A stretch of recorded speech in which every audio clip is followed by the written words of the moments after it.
Hey buddies, welcome to AmassGames. My name is Simon and this is a wrap-up video for the 2022 UK Games Expo.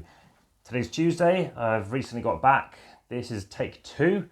A 15-minute video went through and unfortunately didn't record any sound. So hopefully you can hear me okay.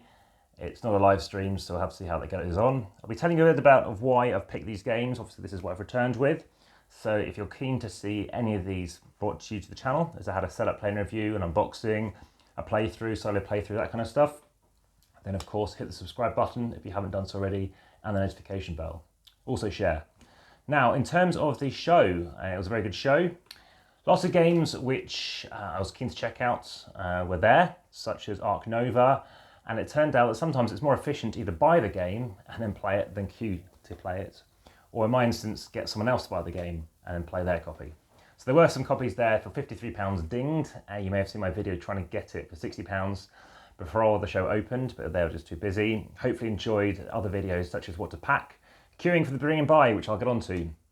There were some people in the queue saying, "Oh, AmassGames, yeah, thank you very much for the video. I literally got everything that you suggested apart from a couple of items." One of the people was a woman, which might explain it because of remember I packed. So let's talk about what I have, but firstly, let's talk about the good and the bad. It was a bit cold in the expo, which is good because it can get very hot. Very little body odour at all. I think maybe one person, if that, which lots of people complained about in the past. I did notice some people who are disabled in wheelchairs complaining at one particular retailer because the stuff was too high. Maybe they couldn't see the prices. But on the flip side, I previously mentioned about the security, and they said that the security guards, how wonderful the show looks compared to any other things at the NEC. And this year I spoke to some cleaners and they said, yes, the stands are really approachable. They look very enticing, they look beautiful.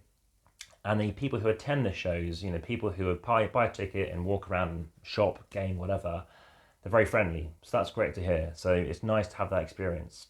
So let's talk about justifications. Well, firstly, let's start off with the designers. So thank you again to Richard and to Tony.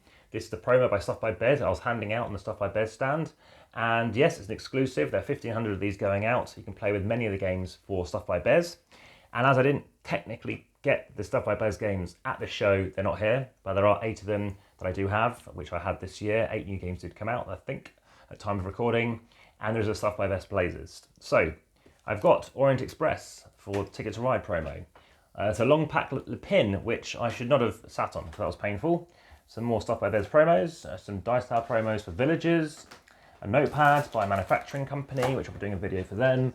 And I got this because I heard there's actually a game inside it, which is pretty cool. Touring, I was given this for demonstrating for Stuff by Bez. Quicks, I got in a trade, so there's loads of other Quicks videos, might have to do a playlist just for that. I was given this as well for working on Stuff by Bez stand.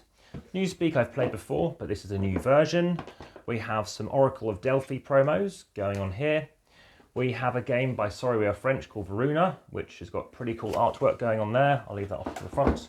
A game called Statecraft, the political card game, so that seems like quite apt. And whilst I'm up here, just show you that there is an expansion here too. Moving on, we've got a thing that I was given for free, a dungeon edition. So 40 wipe clean maps of tabletop roleplay. That seems pretty cool. I didn't read the back of the box. Lots of people envious managed to get this, Air, Land and Sea, and it's sleeved at a cheap price, along with, we have Spyfall 2. I like Spyfall a lot. This game just purely for the name, you know, it's quite a big box for a decent price. That looks like fun.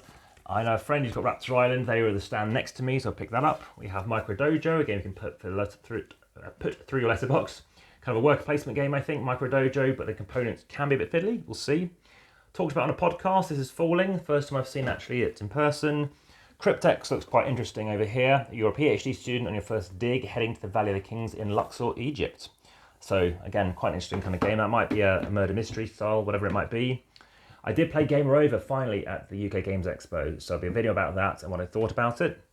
There's always some stuff on Instagram. Blockbusters, a sealed copy of that, the board game. Chocolatiers, I got in a trade. I was given Subterra 2 because the rules aren't inside it.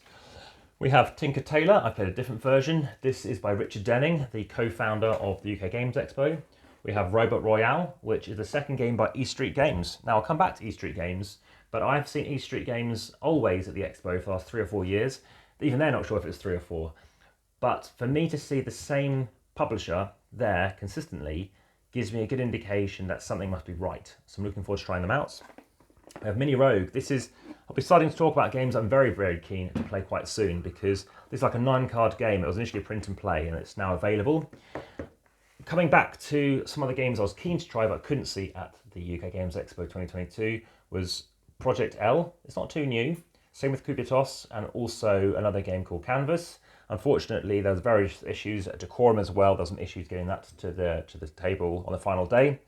But we do have Deckscape. I was keen to try this out because, again, you can play this in Celadon easily enough. Got some promos for the expansion of Philosopher of Zarnak. I've heard it's the best and only way you should play it from now on. Promo for Taco Cat Goat Cheese Pizza. So if you like the family weight games, check out my other video for that one. Another game I got in the trade, Hanabi's Deluxe 2. So that's going to go in the co-op playlist. Kalimala, a game I gave a 7 out of 10 to before. I look forward to seeing if that goes up or down, having played it a few more times with different player counts. Another game I've played before, Magnificent Flying Machines, also by Richard Denning. I've played that where you're going along as a kind of an airship and you're dropping, picking stuff up and moving on. Pet Evil I saw last year at the Games Expo, and I was keen to try that out. So Pet Evil and a game called Mob Sitters, which we'll get on to now, I guess. So this is, you'll see a big banner, nice big banner, by Paul, the designer, and Liam, who was working there too. So that's nice. And sometimes, as I mentioned, it's quicker just to either buy a game or get someone else to buy it than it is just to queue and play it. And they have more time to do other stuff. This is by Hatchet Games, my first game by Hatchet Games, Hatchet Board Games. Now, one of the best games of the UK Games Expo was, as with many games there, games you can't actually buy. I heard Moon was decent by Sinister Fish. I didn't get a chance to play that.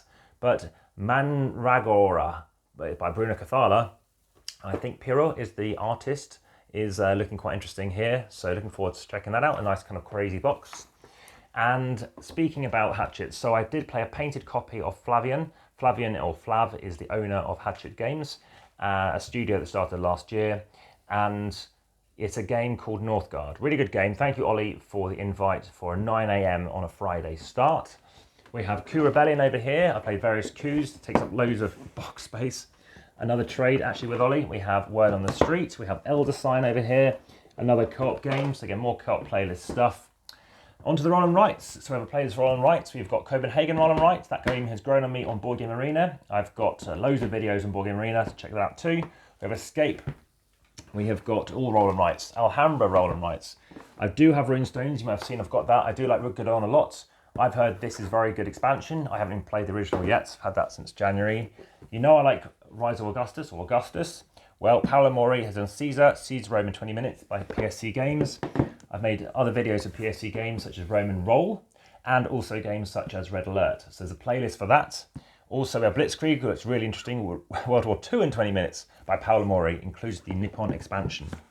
Another game in the trade is Deadline. We have New Earth. This is by a retailer who has made a game. So I don't know if that's going to work out well or not, but it's called New Earth by NJ Higgins. I know the guy I spoke to at the retailing stand was called Nick, so it could be the same person. No, nothing to really say more than what he is. This is Queen's Garden, kind of Cascadia, Calico-like game. Much heavier, twice as long as a normal Azul. But of course I've got to try it out, but it's because it's by Michael Kiesling. As I've mentioned before, both the designer and I, we've met, do play it before breakfast. So that's Azul Queen's Garden. Look forward to seeing what that's like. And I heard it is quite heavy by Next Move. Yeah, this was from Wayland Games, so $34.19, really good price. I didn't know much about Wayland. I know they do the lanyards. I don't know if they did it this year, but they've done it quite a few years. I think they're doing it next year as well. Based in Essex, apparently the largest independent tabletop. I'd never heard of them. I've heard like Zatu, I've heard of Chaos and Magic Madhouse, but never heard that of Wayland before. But 30,000 reviews on Trustpilots. So, as all these games, you don't hear about stuff till you hear about stuff. Sagrada I've played before, but I've heard about some good expansions. We've got the 5 or 6 player one here. Got Holy. It's actually got a ding in it, unfortunately.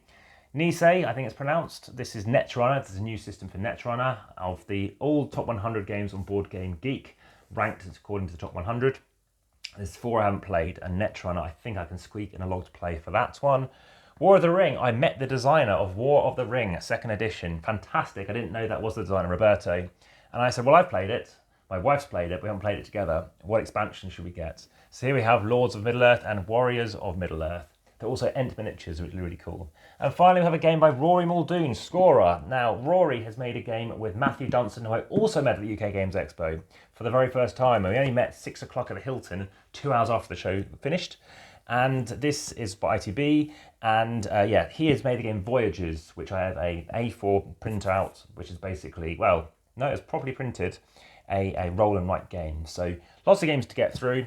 Look into this one. So what would I say in maybe my top 10 to play? Azul has to be like pretty much number 1. I'm thinking maybe Caesar or Blitzkrieg, but you let me know in the comments. What do you want me to play next?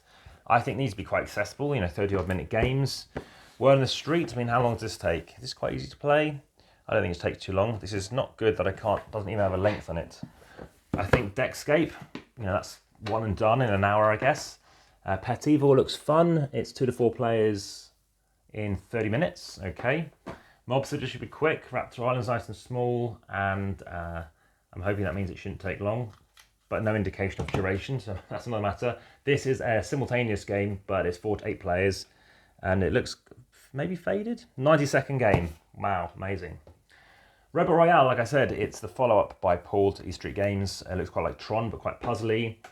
Air, Land and Sea, I'm hearing a lot of people very envious I managed to get a copy. So if you want to see more pictures, you can check out Instagram. Please follow over there. Over 2,400 posts now. Also, if you want to go through to the link tree, there's Facebook. There will be giveaways. It might not be for at least 2 to 4 weeks.